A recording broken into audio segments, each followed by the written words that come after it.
Welcome to the Tech Egg. Don't get scrambled. Enjoy the video. You begin by confirming prerequisites. Update WhatsApp and give it permissions. Now, force close the app and restart your phone. This clears transient cache and resets sockets. Once done, reconnect to a stable Wi-Fi or 4G network so media metadata can sync. Open WhatsApp and navigate to the chat where views show as unavailable. Make sure media download settings are set to auto or Wi-Fi. These first steps fix most simple sync and permission problems.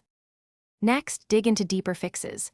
Clear the app cache. On Android, use settings apps WhatsApp storage, then reopen.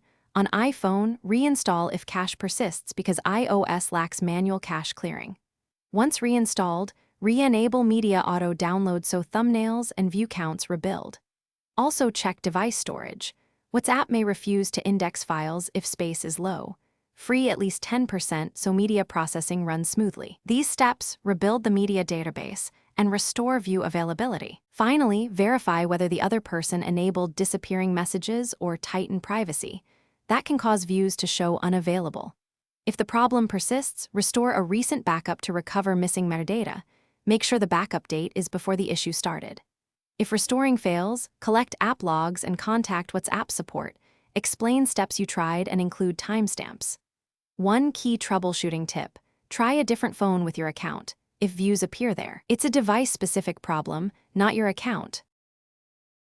Thanks for watching. Consider subscribing if I helped unscramble your problems.